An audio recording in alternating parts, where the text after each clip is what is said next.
Tonight on Traffic Blues, a crash on the M50 causes serious congestion. Oh, well, let's believe you hit the Armco barrier here and took off up in the air. A man is arrested for drink driving. I can smell drink off you, okay? And a car fails to stop for Traffic Corps in Donegal. Wrong side of the roundabout there now, wrong side of the roundabout. Lads, can you organise this thing or this fella's going to kill someone?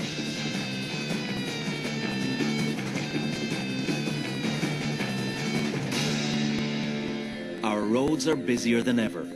Over 2 million cars, 130 million tons of freight, all on the move.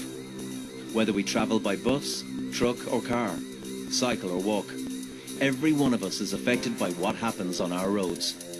Irish roads have got so dangerous that 4 years ago a dedicated unit of An Garda Síochána was set up to help enforce the rules of the road. For the first time on Irish television, we revealed the work of the 1,200 men and women of the Traffic Corps. Over the last year, we followed units from Donegal and Louth to Dublin, officers who spend their lives on the road, and see just how badly behaved we really can be. I don't want anyone ever coming knocking on my door, sentencing a member of my family after being killed. I don't ever want that day to happen. Unfortunately, if we all have a blasé attitude that we can all drive around at whatever speed we want, unfortunately, there will be fatalities on the road. We're there to create a safe environment on the road and take off the road the people that are transgressing the law. We want them off the road. There's no place for them on our roads. Gardaí Eamon Boland and Mick Croke work with the motorway unit in Dublin Castle. They mostly patrol the M50 in a high-vis Jeep. We just received a radio message from control that southbound on the M50 at Tala that there's a car after overturning. There's a number of people trapped inside in the car at the moment. That's about all the information we have at the moment. There are other units on the way, so we'll just wait and see when we get on scene in a couple of minutes what the situation is. Control to any of them top out the units going to the M50. Tango Bravo 20, we're just at the N4, N50 at the moment, control over. Roger, yeah. I tell you lads, there's a huge problem here with the usual rubberneckers. People who have nothing to do with us here are causing absolute chaos. The sooner we can get people out here, the better now, just to get these people moved on. Yeah, about 3 minutes now we'll be at scene, over. Roger, fair play, thanks. Despite their flashing lights and blaring sirens, some road users are slow to give way. This is what you're up against. See, this is what you're up against. Look at this. Look, complete reaction.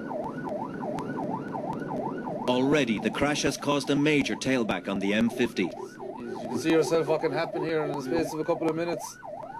Eamon has to push through as best he can.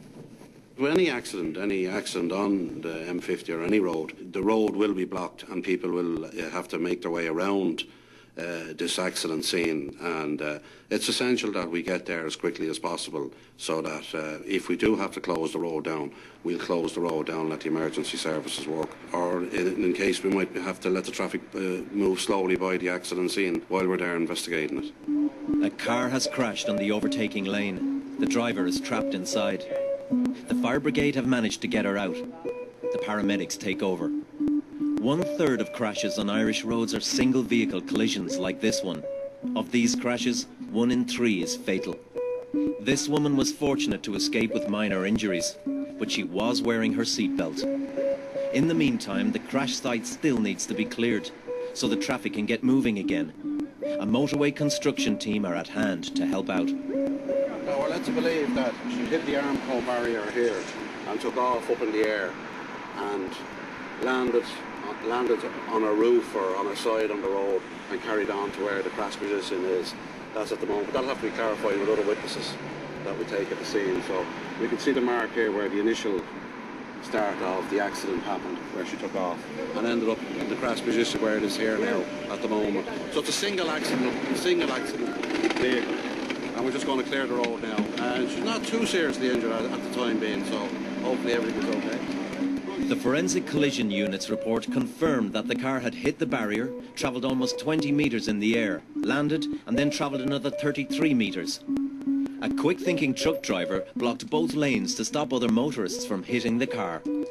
A couple of minutes later, and the M50 traffic is moving again.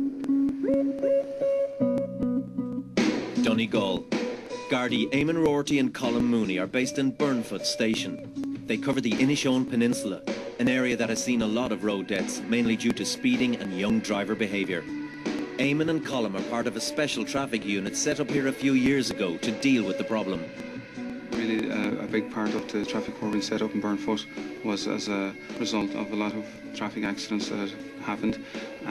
But it is very difficult to instill into the young people the dangers involved in driving badly. The consequences can be dire for them and their families.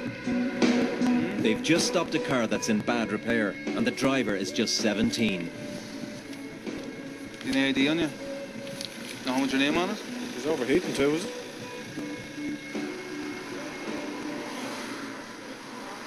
Right. Just get on that for a second. There's an insurance disc on the window. Where's the smoke coming out of? The car's obviously in fairly poor condition. There's some smoke coming from under the bonnet. I'd imagine it's overheating. In general, the car is very rough. Now, the young fella claims to have a driving licence. He doesn't have it with him. He's on a provisional licence and he's driving unaccompanied. So I'm going to have a good look around the car and talk to him about the condition of the car. You know there's smoke coming from under the bonnet? Pull the bonnet. Show me now what you mean. Good man. You lost the water cap. Huh? She needs water, yeah. She does need water. It's quite You obvious. can see the water evaporating.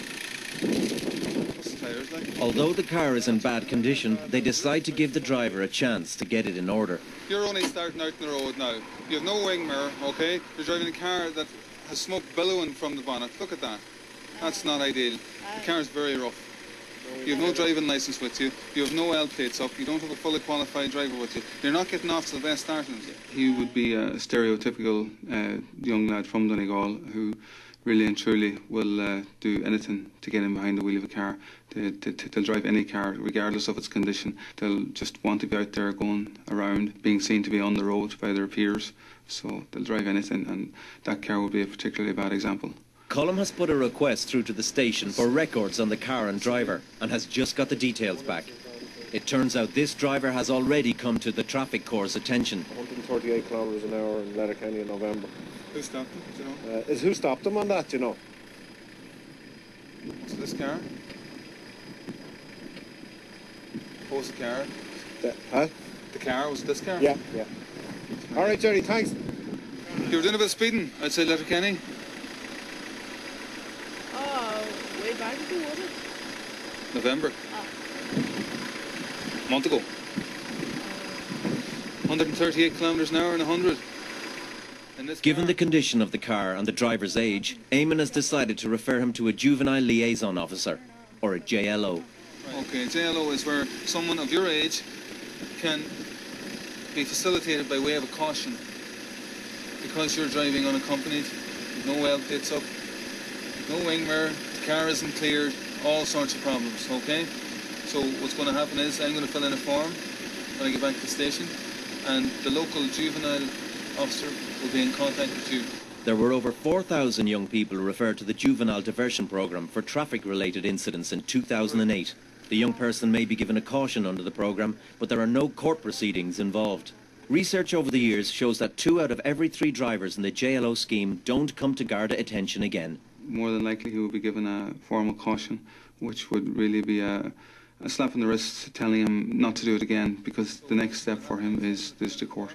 It is quite effective. It's the first time maybe that these young men see the inside of a Garda station, and a lot of them don't want to go down that route again, and they say, okay, enough's enough, I have to cop on. And their families also will be involved in it, so obviously they're going to have an influence on the young man's attitude and where they see him going, so hopefully it might teach him a lesson. Okay. Take this car to Bridge End, get into it, whatever you need to get into it, diesel, water, and get it home. I don't want to see it tonight again. It's not fit to be on the road at the moment with that there happening. Okay? So get it straight home. All right? Good man.